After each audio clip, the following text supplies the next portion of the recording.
So we're here with Rami Avidan from Tele2. Now, Tele2 was one of the first operators to bring LTE to the Internet of Things earlier this year. Just interested if you could tell me why you decided to make that step.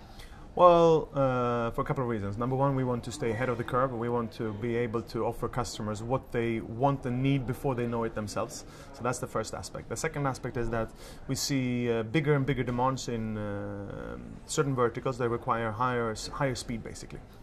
Automotive is a given one, specifically when you go into infotainment. So speed is very important there. We see security areas such as CCTV cameras and so on and so forth. So we see a lot of verticals moving towards higher usage of data and requirement of higher speed. So that's obviously the real requirement behind the move into LTE. Mm-hmm. And what does this mean for your 3G and 2G networks? Short term, not much, simply because, of course, the legacy modules, 90% of all the modules that are being shipped today are 2G and 3G modules. So, of course, that is going to be continue to be driven forward. So that's short term, from 2 to 3 years. 3 to 7, 8 years, of course, the 4G module is going to take over more and more from 2G and 3G. And you mentioned automotive sector. I was interested to find out what areas are really driving the Internet of Things within Tele2. So, first of all, maybe I should explain, we are set up in the following way, that we are a central business unit within Tele2, very much a company within the company, where I have complete P&L responsibility for the entire group, all M2M and IoT activities, which makes it very, very easy to coordinate all M2M and IoT activities across the whole group. Everything from product and support operations, as well as sales, meaning that we don't work only with our opcos, we work also outside of those footprints. So that's just the setup, which brings me on to your question. We focus very much on connectivity and connectivity closed solutions. We don't go into end-to-end solutions where we offer a vertical specific solution such as automotive or tracking or things like that. What we do though is we work with partners. We bring in best of breed partners to deliver end-to-end solutions for each verticals, and obviously on a geographical basis.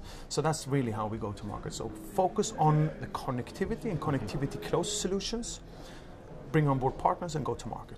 That's the essence. And are you looking solely at cellular connectivity, or are there other aspects of connectivity that your partners are interested in? So, good question first of all, an interesting question as well, and that is that as you might know, we have launched a partnership with Area, which is the Sigfox service provider in Holland. The partnership is basically us putting our toes in the water to understand what happens, how does it work, what are the business models. We've had a lot of customer conversations about LPWA, for example. We have conversations about satellite and NFC solutions. Up until today, what we've done is we've brought on board partners that can bring those connectivity solutions. But as we become more mature now, Tele2 is obviously actively looking to add other types of connectivity only than cellular, if you may. If you look at the connectivity business as part of the IoT revenue stream, you could say that everyone gives different numbers. You have analysts giving 5% and you have 15%, right? No one really knows. It's in that bracket. But what we do know is that even if it's 5 or 15%, that entails all type of connectivity. So obviously it makes sense for an operator that focuses on connectivity and connectivity closed solutions to also enlarge the scope of connectivity solutions, not only focusing on cellular. Excellent. Thank you very much. Okay, excellent.